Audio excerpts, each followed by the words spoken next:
Hello, everyone, and welcome back. So, what's on tap for today? Well, we've got another great reaction video. This time it's between Senators Tom Cotton and Cory Booker.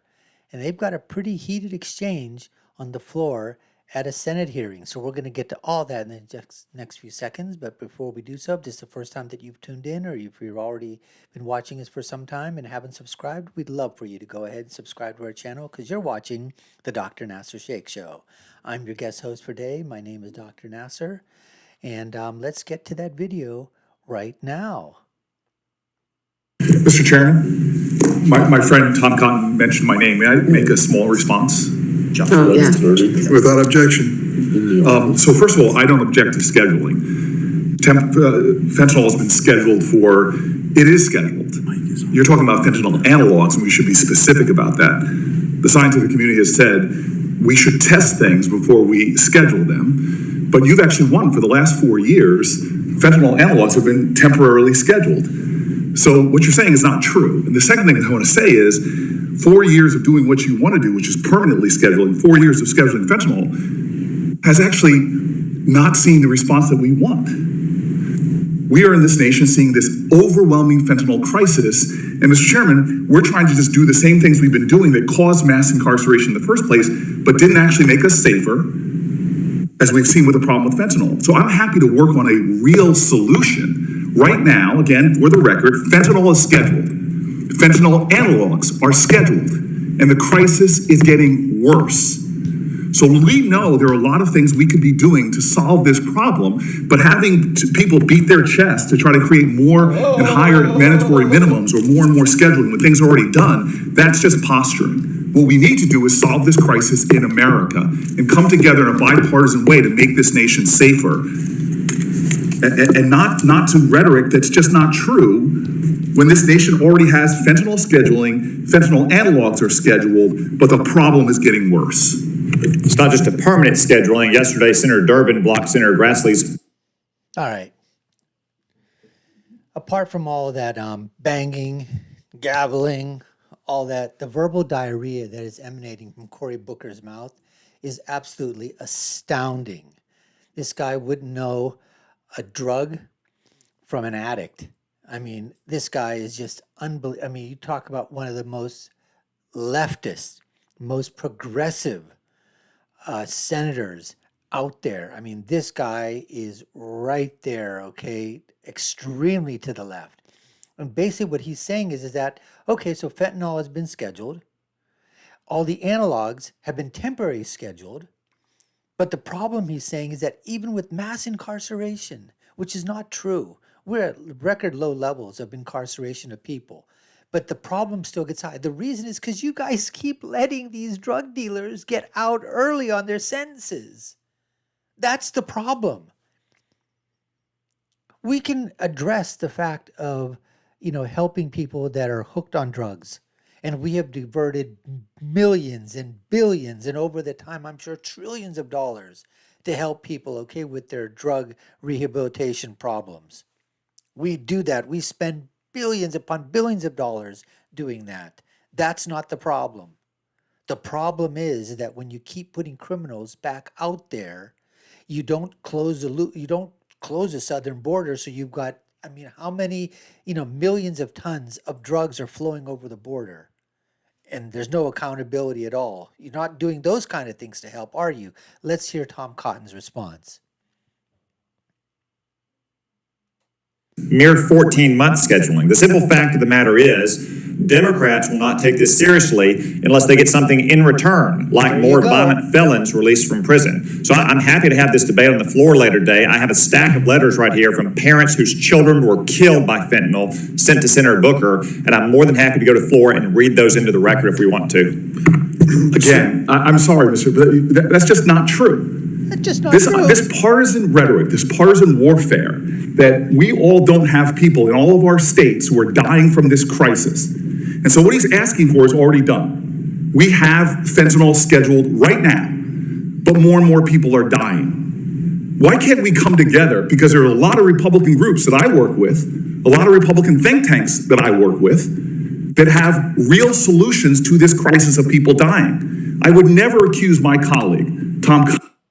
So if you have been working with these Republican think tanks, with these Republican groups that have these wonderful, fantastic ideas of how to solve this fentanyl crisis, this fentanyl overdosing population, that American citizens, children are dying from fentanyl overdose, well, then what the hell are you waiting for, Mr. Booker? Why don't you utilize those solutions that you say that are coming out of these think tanks and from these Republican groups?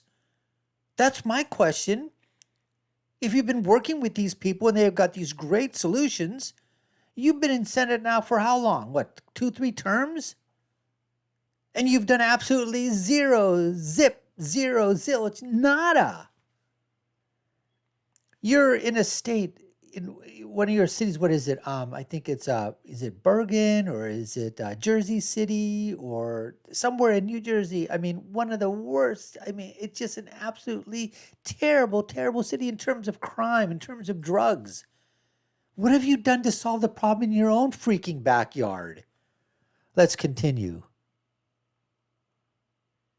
Of not caring about dead children. We both have hearts. I know your heart. So to accuse me of that is outrageous. I literally run a city where people are dying from these drugs, and all I hear often is the same things we've been doing for. He just said it right there. He runs a city where, tons of people are dying. But have you done anything to solve the problem in your own city before you decide to work around the United States of America?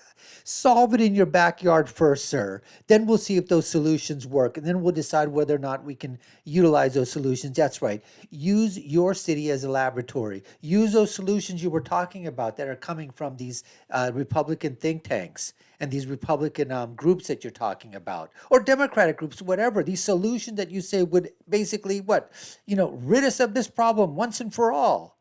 It's just a bunch of garbage. It's verbal diarrhea. It's verbal BS. For 25 years, or on the drug war, that just are increasing incarceration, not helping. We're going to hear from people here who are addicted. Let's find real solutions and stop accusing ourselves in partisan warfare of things that just aren't true. Look at Tom Cotton. Look at him right here, folks. Look at his eyes. He's looking at Cory Booker and saying, "You freaking SOBs." He can't be saying the things that he'd be thinking. All right, let's continue. Right now, fentanyl is scheduled. We've been extending that scheduling over and over again, but this problem is going worse. I'd love to work with my colleagues on things that are actually going to solve the problem, and not just the rhetoric that works good for partisan left-right debates, but doesn't work for actually saving the lives that we need to save. I'm tired of this ridiculous partisanship. Let's solve problems and not stop accusing each other of not having hearts. You're a good man, I'm a good man. Let's see if we can come together and actually solve some problems. I didn't accuse you of anything in your heart. I said the obvious and predictable consequences of the policies you and your party support are the fact that we are now at, not mass incarceration, but a 21-year low in the number of inmates in federal prisons. We are not at a 21-year low in the number of overdoses in this country. We are at record highs. Almost twice as many people die every single year as from drug overdoses as died in the Vietnam War. And just look at Right on Crime. Look at the organization called Right on Crime. I'm sorry, this is the last thing I'll say. You're creating not a real correlation. You know this. Just years ago, we were seeing drops in these things, which didn't necessarily correlate. In fact, southern states, red states, that were lowering their prison rates also saw a concomitant lower in crime. Your science is reckless. And if you really want to have a substantive conversation and dialogue on this, I'm open to doing it anytime. I'll come to your office. Heck, I'll fly to your state. Let's figure out how to solve this problem. And I'll use the data that is collected by right-wing organizations that point to things that work and things that are posturing. Again, folks, he's just not talking about those statistics. If you take a look at those studies that were shown where the prison rates went down, and then the drug-related things also came down as well. These were non-violent felons. So this might have been somebody who basically went to jail on, let's say, a possession charge. Not distribution charge, but a possession charge. And majority of them are people in possession, or they might have been, and some of them may be on a distribution charge, but on a smaller scale, because all the time when you see these sentencing policies, it depends upon how much weight did they have.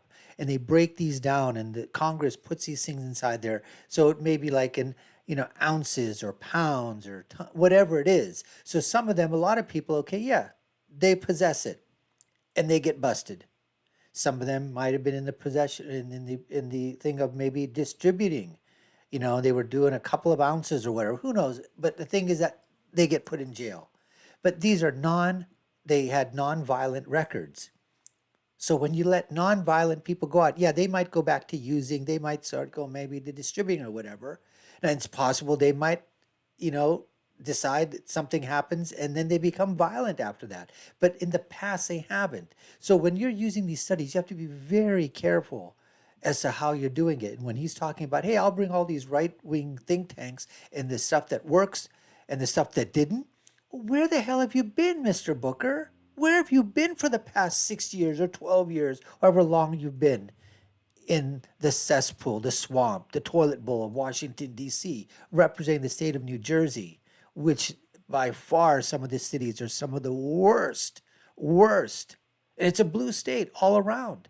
Some of the worst in terms of statistics for sex, for drugs, for crimes, for murders, for rapes, for assaults, all kinds of things, break-ins, whatever you want to talk about.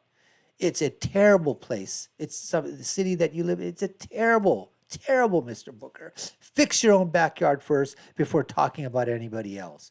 Anyways, we appreciate you taking the time to watch us here on the Dr. Nasir Shaikh Show.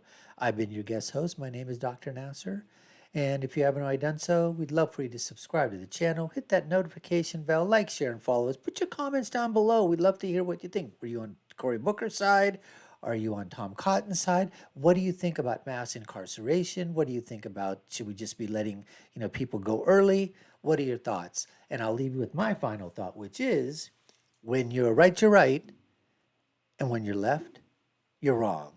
We'll see you again next time, folks. Take care and stay safe.